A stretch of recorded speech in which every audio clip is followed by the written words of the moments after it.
How you guys doing out there? It's Ken the Long Guy. Just wanted to make my next video about a lot of people ask me about this, and it's kind of a long story. And so I decided maybe I'll just make a video about it. So next time someone asks me how everything played out, I can just tell them watch my video. What this is about is a couple weeks ago, I had one of my machines stolen off the back of my Kentucky guy's truck. It's called a perma-grain. What it is, it's a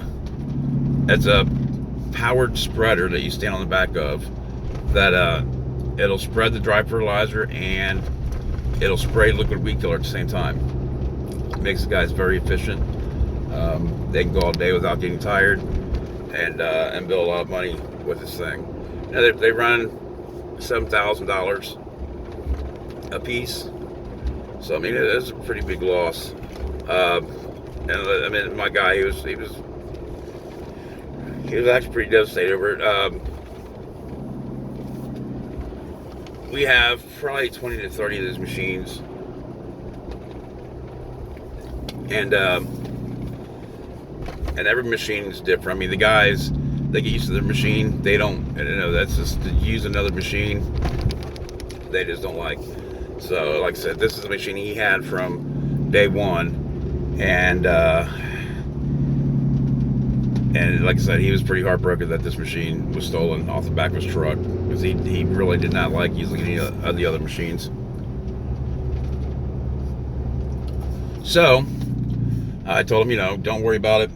Go to the local police department, which was in Alexandria, Kentucky, report it, and we'll see what happens.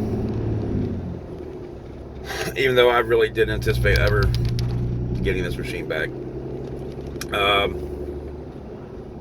A week later is actually last Wednesday night, I get a call about 1:45 midnight. It was my guy telling me that he just found our machine on Craigslist in Florence, Kentucky for sale. They're asking $3,000 for it. The ad said perfect condition, well maintained, and I'm thinking, well, no crap. I have a mechanic that maintains these things. These things are like new, pretty much, and that one was one of my older ones.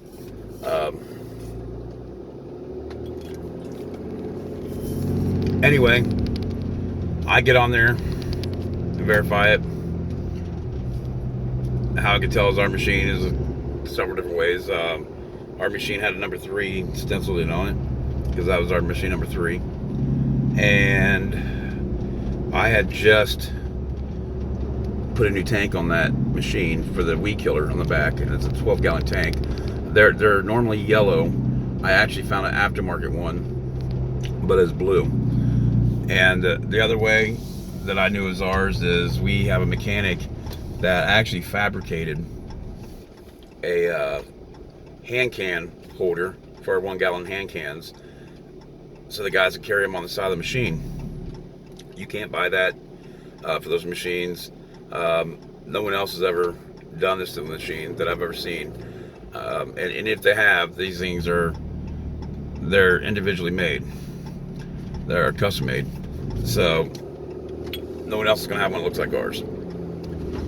And we actually welded to the frame of this machine a certain way and everything, so it was ours.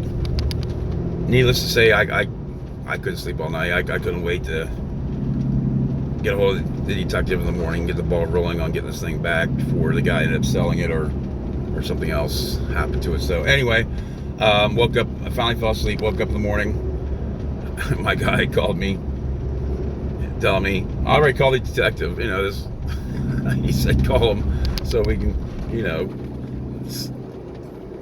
so I can try to contact this guy and get his address and all this good stuff.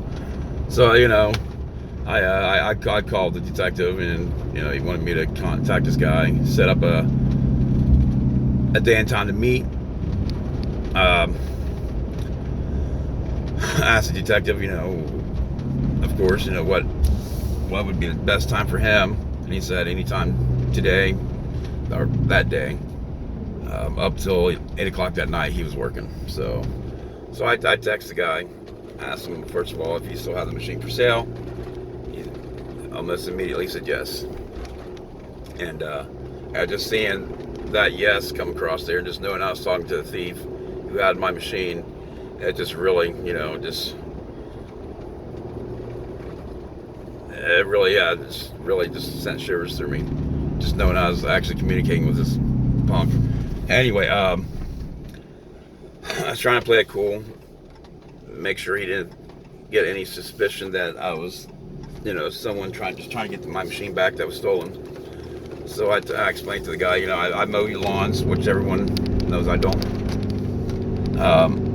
I told him I mow lawns. I live in Dayton, Ohio, which is still close enough to Kentucky to where it would be, a reasonable thing for a guy to be looking to buy something from someone at that distance still away. And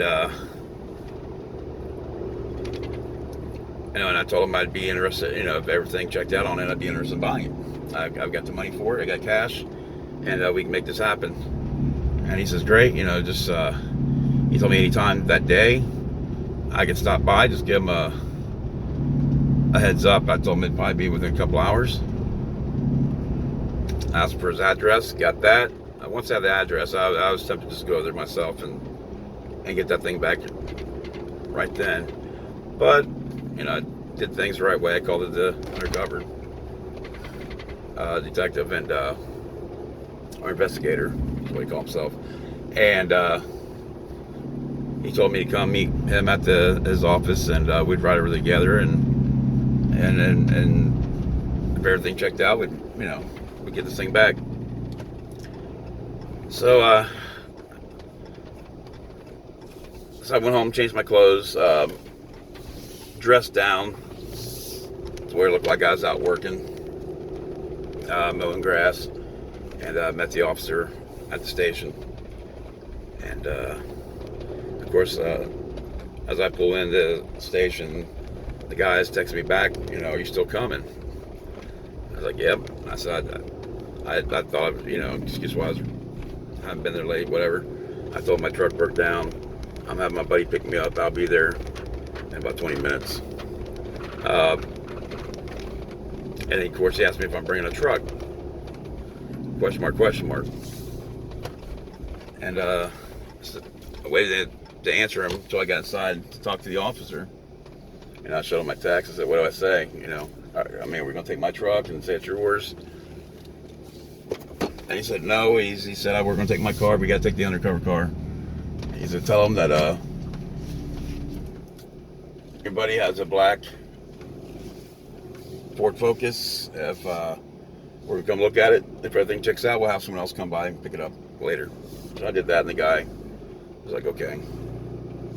So him and I get in the car, head over there, and the first thing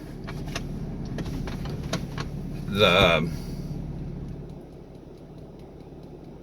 undercover tells me is today I get to play undercover cop, which I thought was, kind of sounded cool. A little nerve-wracking though, because I'm not an undercover cop, and basically what he's going to do, he's going to send me up there by myself first and check out the machine, talk to the guy, and verify his mind, which made me a little nervous after I started thinking about it, because you don't know who you're dealing with. I mean, this guy, he's a crook, and I'm on his territory now. So it's okay. He said, when you get up there, if it's yours, give me a thumbs up, and I'll come up and introduce myself, and I'll make the arrest and all that good stuff, and you'll get your machine back. So on the way out there, it's out of his jurisdiction because it's in Florence, Kentucky, and he's in Alexandria, and he's in communication with another undercover. And he was going to be on site, and a sheriff. That way, all their T's are crossed and I's are dotted in doing this. So he met them at a church, and we did the pulled up side by side thing and planned everything out, and it's really cool how they do things. They had an aerial shot of the house, the whole 9 yards. So, and the owner of the house, they knew his criminal background, all that stuff going into this. Pretty impressive. So anyway, the other officers, they were going to hang back down the street. So this is in a cul-de-sac, but down a private drive with a bunch of trees, so you couldn't really see the street coming down once you got down the private drive. So they were on the other side down the street, and more in the cul-de-sac. And then a covered I was with, he pulls up, and the guy automatically sees us right off the bat and waves us in. So then a covered, he stops at the bottom of the driveway and puts it in park, and I get out and walk up, introduce myself, ask him, you know, is that the machine? If he could tell me something about it, act like I really didn't know anything about it. Asked him to show me how it worked. Asked him if anything's ever been replaced on it. He said no, which I thought was funny. He also asked me if I wanted to try it out. I said, well, show me how to work it, and we'll go from there. And he'll show me this and that, and a couple other things that was distinctive about my equipment is on the bar, you can pull a trigger and it lowers the bar so you can walk behind it. Well, they get loose, so what I do is have my mechanic weld it so it doesn't drop down anymore. It won't. Of course, I tried to pull the trigger and it wouldn't drop down. Also, I had my mechanic, he bypassed the neutral safety on them so they'll start in gear. Because they go bad on you in the middle of the yard and you won't be able to start the thing again. So we bypass them all. And of course, he starts it right up in first gear, and if you don't know what you're doing, it's going to take off on you. Anyway, so he jumps on it. I give the officer the thumbs up. Stand there waiting while the guys show me this and that. Nothing's happening. Of course, the guy, he goes flying around, hits a slant in his yard, and almost rolls it over. Which I was like, it'd serve him right if he flipped that thing over on top of him. But anyway, I walked up to it, and he said, well, you can get on it. And I said, well, let me verify, where's the throttle on this thing? And, and he showed me, and I kind of squeezed the throttle and kind of run behind it like, whoa, it's taking off on me. Really playing it up. I give the officer another thumbs up when the guy is not looking, and I jump on it and back up to the driveway out of the yard, and then he comes up out of the car, and then the other ones, they come up from around the trees, which is pretty cool, and he introduces himself to the guy. He points out that, he points to my perma green, so that's stolen, and he points over at me and says that he's the owner. So that was kind of pretty cool. So it was kind of funny seeing his face when he realized I was actually the guy that owns that machine. And he starts freaking out. He's probably about 22, 23 years old kid, freaking out, saying he needs to call his boss. That's his boss's house, and his boss was having him sell it for him, yada, yada, yada. And the officer's like, we'll get him here. And I suppose the guy was on his way home. But this kid, he must have been taking a lot longer than what he should have, because the kid kept calling him over and over, telling him to hurry up. There's a sheriff here and there's undercovers here. You got to hurry up. I'm in trouble. And a while later, it's probably a good 45 minutes, the guy finally pulls up with a case of beer in his hands. It's like, wasn't that good for that guy. He's being all cocky and all whatnot. And the sheriff pretty much said, listen, this is going to go one of two ways. You're going to chill out, or you're just going to jail right now without, we're not even going to talk. Anyway, him and the kid both saying, oh, we found it. And, and the cop, of course, he's saying, well, if you lost a $7,000 machine, would you not want it back? He says, why didn't you report it stolen? And, well, the guy gave him a story. You don't like the cops. He wasn't going to call 911. It's not an emergency. So he left it sit on the side of the road for 3 days and figured if someone dropped it, they'd come back and get it. Of course, the parking lot he said he put it in, I actually parked my truck in. When I got out, it was at the end of the street where it got stolen. I parked my truck in this parking lot and walked up and down the street looking in people's backyards for my machine, thinking it might have been someone on the street who stole it. It wasn't there.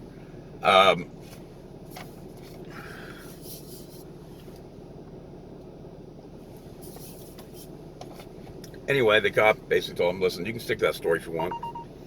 He said, but one thing he wanted to remind the guy is he's in Kentucky. In the state of Kentucky, whether you stole something or you found something, it is the same federal offense to sell it. And so that guy, I mean, they really they knew they were screwed at that point. But end of the story is I got my machine back, called my guy, told him to come to the house, put it up on his rack, and get it out of there and get it back to the shop. And as like the cop said, is that day is one for the good guys. Most people don't get their equipment back when it gets stolen. I was one of the fortunate ones, and I credit my guy who missed this machine badly enough that he spent all the time on Craigslist waiting to find that machine on there. Which I'm surprised. I mean, I guess it's true. Criminals are stupid. For them to put down Craigslist was absolutely ridiculous. I mean, it's just I'm shocked, but I'm glad they're dumb enough to do that. And funny thing is, the officer he on the way back he took me back to get my truck at the police station. He's telling me that there's one guy. He's had hundreds of blowers he stole and took her to the pawn shop over the years. Hundreds of chainsaws, all that stuff. And because his parents had influence in the legal system, he got off. So they blamed it on drugs, basically. The drugs made him do it. So that's scary that they hear that there's people out there getting away with doing this stuff just because of someone they may know. But like I said, luckily I got my machine back. So it's a happy ending. Please hit the like button, subscribe, leave me a comment. I love comments. I'll answer anything as always. And you guys have a great day.